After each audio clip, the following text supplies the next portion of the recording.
Welcome, my name is Live Bonnevie and this is part 2 of episode 8 from Clan of the Horses, a podcast about horses and horse people.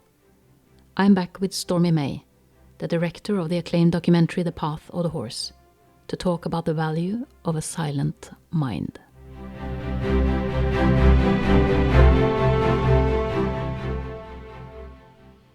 One of the things I also wanted to talk to you about was the experience of how important it is for horses that we have a silent mind.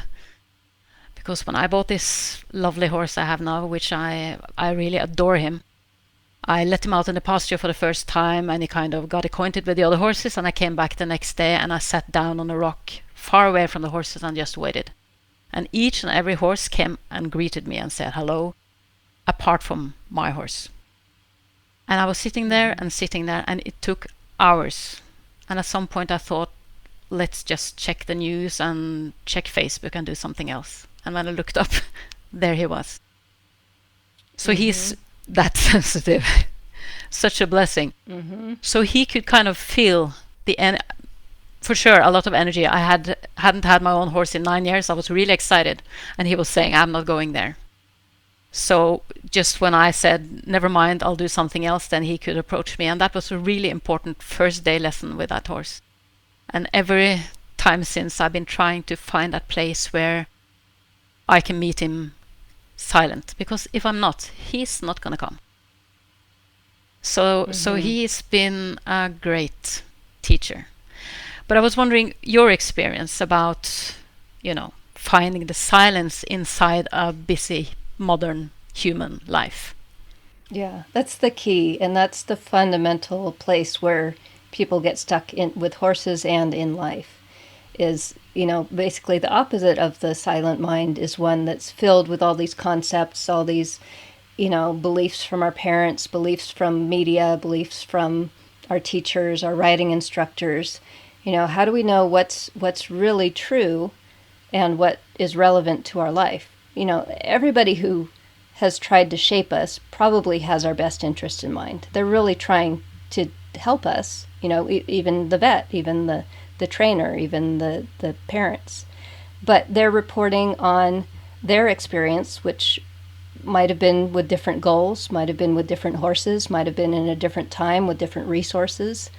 So if we just keep repeating that, we won't develop our own relationship, or our relationship will just be, fitting into somebody else's story. Whereas if you can get to that silent mind, and it's a mix of that silence and then inquiring into, is this really true? Is this serving me? Is this where I want to go? To break through those concepts and come up with, from that space of silence, something as subtle as, I feel like I should go walk over to that rock and sit for a few hours. That's something that's a solution that would come from a silent mind. And then you find what the horse is really saying, because all of a sudden you've surrendered. You're like, I don't know. I'm just going to sit here, see what happens. And then the horse has a space to come and connect. But if you're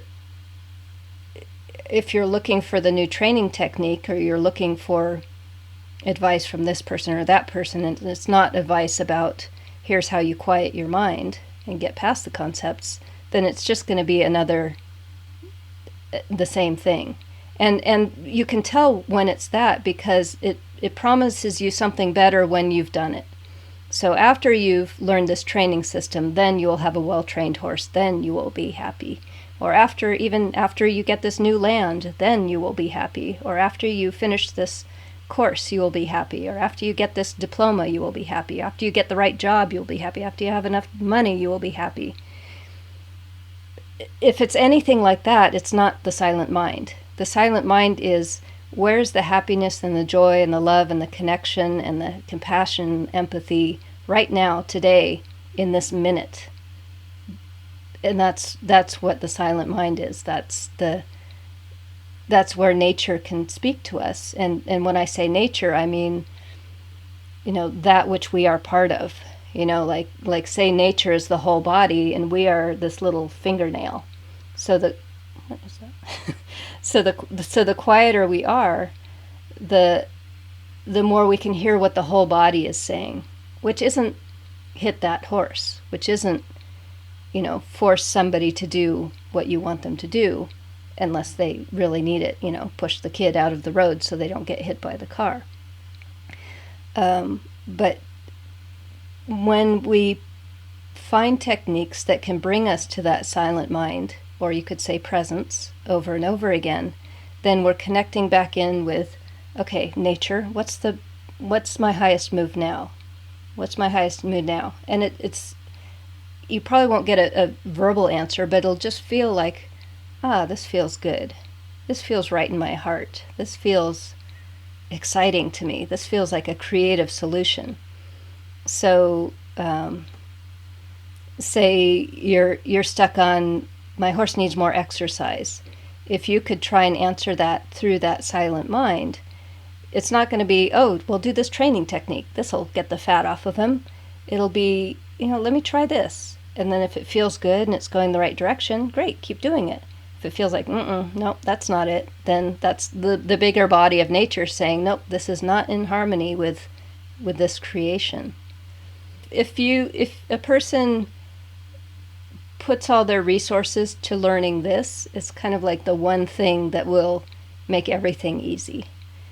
But we're up against ourselves, and that's where, I had to work with different mentors, and I suggest other people work with mentors, because otherwise you're stuck with your own demons. You're stuck in your own head.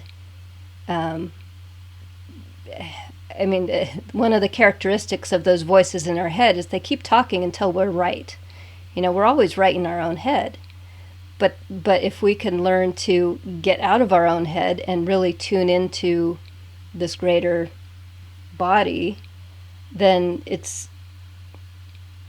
no longer really, trying to put the puzzle pieces together. It's just being quiet until you feel, I'm going to go do this. So tapping into the larger nature, wisdom of nature, which might come through what something a horse says, or a dog says, or a child says, or a tree says.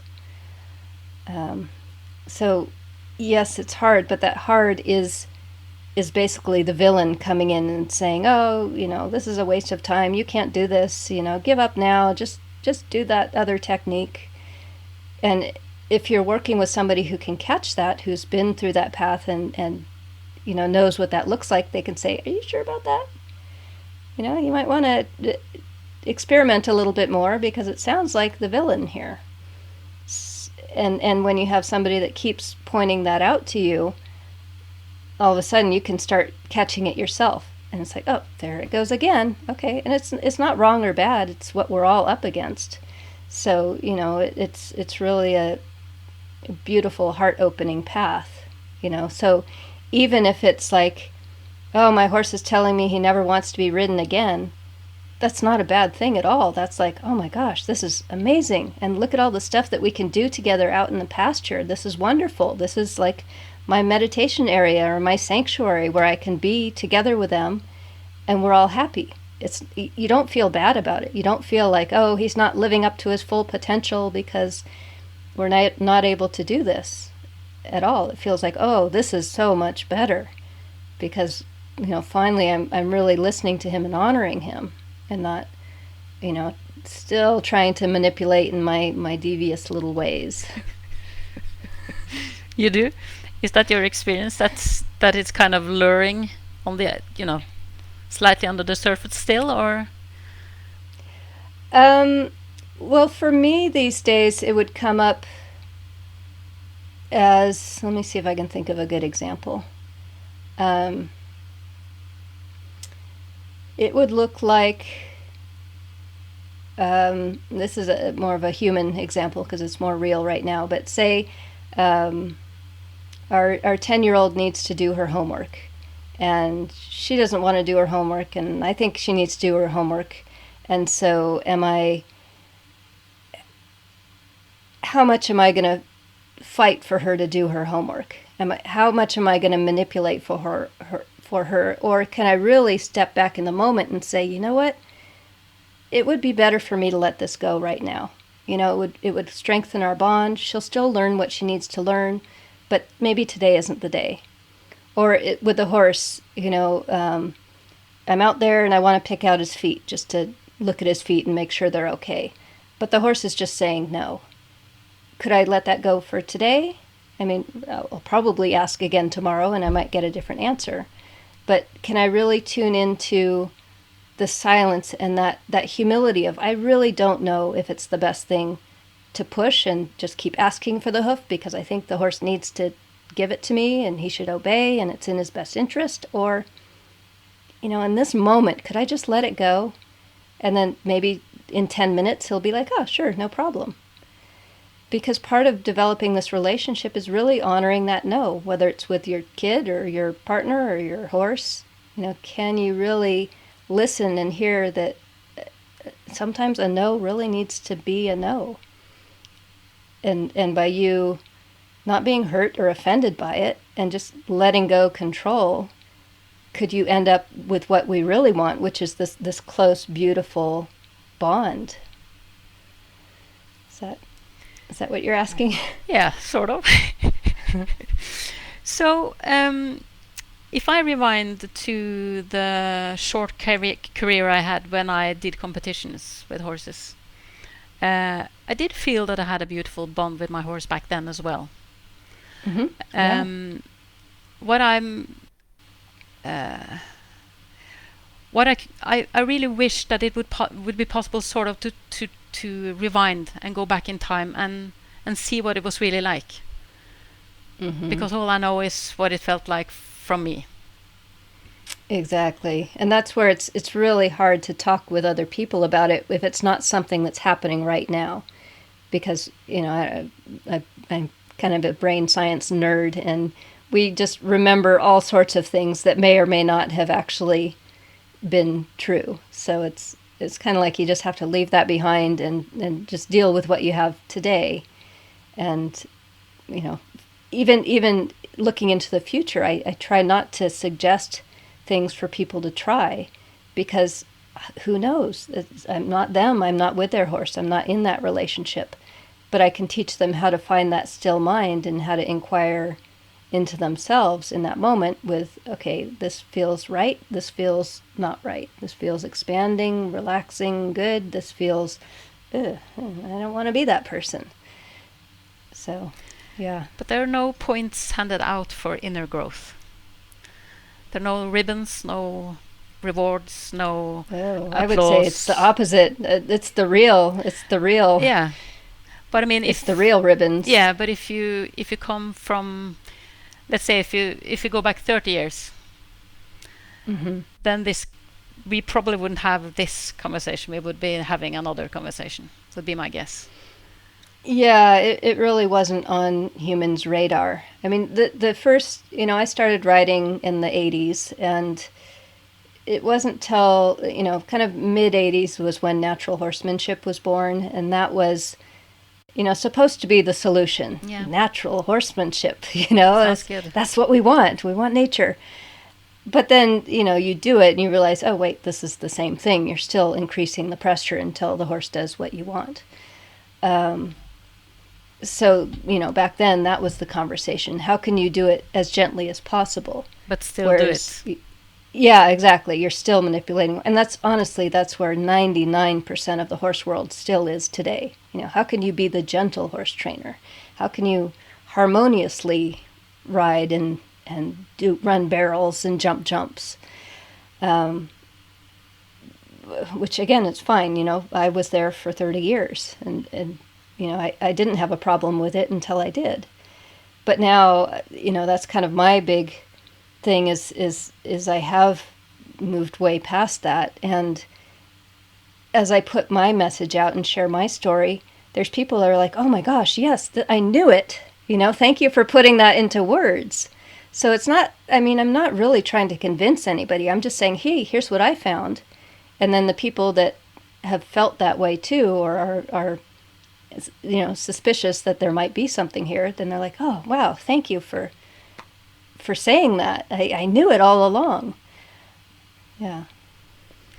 Um, I would also like to ask you, Stormy, uh, over the years where you've been with horses, is there some particular thing that you've kind of picked up with them that you think it is really important that people know about horses? Yeah, I would say the big paradigm changing shift is how wise they are, how much wiser they are than us in many ways. And they can live in nature better than we can. They can get along in their herds better than we can. So really, the humility of saying, I honestly don't have anything to teach you. Yes, I'll help you live in this human world by, keeping you safe in this fenced area and, getting you in a trailer if you really need to move somewhere. But beyond that, you're the teacher. What wisdom do you have that I've lost? And it's almost like all I need to do is just give people permission that it's okay to just be with your horse. You don't have to do these other things. And they're like, I knew it. I knew it. This feels so much better. And all they needed was somebody, who has this background of experience of I've been there, I've done that, I know what it's like, and now try this. And then just to have, at some level, we still want some external validation that this could be okay. And most of the horse world doesn't do that. And a huge turning point for me was actually in 2006 when I went to Russia and I met Alexander Nevzorov and his horses. That was the big thing, his horses. And those horses were, there was, again, this is where words fail me. This is like this empowerment. Like they came up to me and were like, hi, who are you? Rather than most horses, especially trained horses, the more trained horses, you don't see it as much in babies or maybe miniature horses, but the ones who've been trained a lot, there's kind of a shutdown that you don't realize. You just think, oh, he's nice, he's easy, whatever you do, he doesn't have a problem. But I came to see that that's not really what a horse is. That's what we think the horse should be. But through meeting Alexander's horses, it's like, oh my gosh, there is so much more wisdom, grace, connection in a horse that has been met as an equal and invited as a true partner or teacher. And so then I wanted to run home and say, okay, I want to do this with my horses. Can my horses, some were more trained, some were less trained, can I get them to this? And it's like once we give up most of our forms of control and manipulation, they open up. Like they have so much more to say. They have so much more wisdom to give. And that's why, right now I just have the two horses, but when people meet them, they're just blown away. Like, this is a horse? Like, I've never met another horse like this. Like, they'll come up and full on have conversations with you, even if you haven't been around horses. And, it's one thing to just say that, but it really is something to be experienced. So by number one, meeting Alexander's horses like that, and now having my own horses like that, and other people, like Ren Hurst, if you go and meet her horses, it's, oh my gosh, this is what a horse really is. When they are truly supported and empowered to be themselves, they are these wise teachers. But we're so much conditioned to not see them like that. And one of the exercises I love teaching is for the first week, we'll watch how much baby talk we do. Do you say good boy, or, oh, hey, gorgeous, how you doing? Like, how much are you kind of talking down to them as an inferior, as a child, as a baby? And then we'll change that. And instead of baby talking, we'll say, thank you, wise teacher, for the lesson you're showing me, which is the opposite. It's now they're the one up here, and we're the one with a silent mind listening and watching for, if they were teaching me a lesson right now, what would it be? So that's just a tangible example of how we just unconsciously are putting them down, thinking that we're the ones that have to show them, we're the ones that have the more knowledge and more wisdom. But maybe not. Maybe they're the ones that have the keys that we've lost, that we're looking for. So when we came to the stable age 10, we had the open mind, we had everything we needed. And then we had a riding teacher going, here's the whip, here's the reins, and Right. use them. And then you have, from that point on, spent most of your time with horses that are basically shut down mentally. Because one of the Exactly. challenges that I face when I, try to kind of, I have luckily, like Tina, our mutual friend Tina, and a handful of friends that deal with horses, where we can have these kind of conversations. Because a lot of people have never seen a healthy, balanced horse, never. Right. Mm-hmm. And then you talk about something that is invisible, like a like a huge void on the ground that you can fall into, and you say it's there, and they say I can't see it, and they just walk across and nothing happens. So it's kind of, Mm-hmm. you feel like you're talking about ghosts or fairies, or so Yeah. how do you, I mean, you have the two horses that will, be the perfect example for people to see. I've also experienced when I take my horse and ride with other people that they say, oh, your horse is very awake. He's really special. I'm like, no, he's just a horse. Mm. Yeah. But usually they're not allowed to express themselves as horses. So when you are Mm-hmm. then, you started at the age of 10, now you are maybe 30, 35, 40 maybe even, and you're kind of feeling something is a little bit off, but you can't really pinpoint what it is. And your horse is mentally shut down. So one way to start then would be just to change the way you look at him, Mm-hmm. to kind of open Yeah. that first door. Would that be your advice? Because I know that a lot of people have that feeling. I mean, you've been there, I've been there. Mm-hmm. Yeah. People get influenced in different ways, and certainly watching The Path of the Horse is something that really wakes people up Yeah. to, oh my gosh, I didn't realize, but that's true. Another book I love to recommend is called Kinship with All Life by J. Allen Boone, and it was written in the 50s. And it's actually, it starts out talking about a dog that was, a well-trained German Shepherd, but really had this connection to this deeper wisdom, and that the person who was taking care of him, who wrote the book, could see. And reading a book like that, I mean, it's kind of akin to reading Black Beauty. It's like, oh my gosh, I didn't realize there might be so much going on from the horse's point of view, or from the dog's point of view, or tapping into, again, us being the students and them being the teachers, recognizing that something in them that we love isn't what we train into there. It's something that they have innately. So the movie, the book, and getting a mentor. One big reason I also kind of went away from the horse training world is that I looked at the trainers that I respected the most, and not just what can you do with horses, but what does your life look like? And it's like, I don't want to be like that. that's not who I want to be. So yes, I went and found the people in the path of the horse, and some of them, I want to be more like than others. But even beyond that, I went to human teachers. Who lives in a beautiful community that they've created, where people get along, where people know how to work out their differences from a higher perspective, not rules and regulations, but the clear mind, the following nature, the really, fundamental feeling that we are all one. We are all parts of the same body. And from those teachers, the ones that really could teach it the best, they all had exercises. They all had exercises that you do, similar to meditation or yoga, but more ones that you do in everyday life. So you don't have to go sit for an hour. You don't have to, do a yoga pose in the middle of a conversation. What are ways that we can wake up in a moment to check back in with ourselves, with nature, with, okay, what's the right path right now?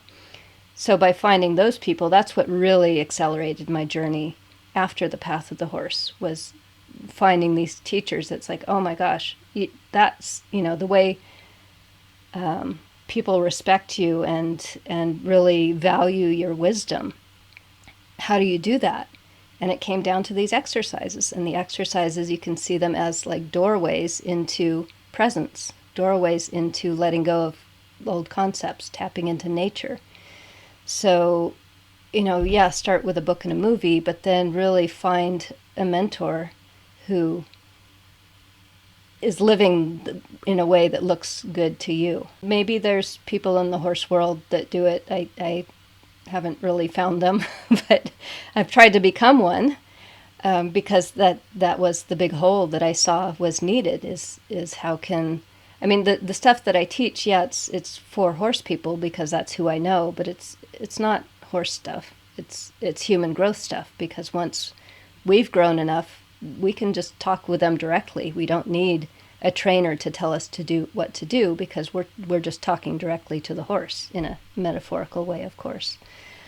So if I hadn't have found those human teachers that took me even further than the ones that specialized with horses, I wouldn't have realized how this all goes together. And then once I found that with the human teachers, of course it applies to the horses, because they are so much about already being connected to nature. So then everything just kind of fit together, and that's what I'm trying to bring to the world now, is just all these different opportunities to learn how to get into presence, to quiet the mind, to hear for yourself, to feel for yourself what your next step is that feels amazing, that feels in alignment. I would like to end also this talk, Stormy, to ask you about your new film project. Yeah, that's exciting. Because I saw that you had some crowdfunding. You managed to get the money that you needed for that kind of phase in your production plan. So what is the status on your new documentary project? Or it was a series, wasn't it? Yeah, it is going to be a series. We've gone back and forth. Is it just going to be one movie, or is it going to be a series? But it's pretty definitely going to be a series at this point. And it's called Peace and Horses. And yes, of course, it'll be very relevant for horse people, but we're making it so that anybody can really get it, and using the horses and horse training and such as more of a metaphor for, growing and waking up in our own human lives, whether you're with horses or dogs or cats or not.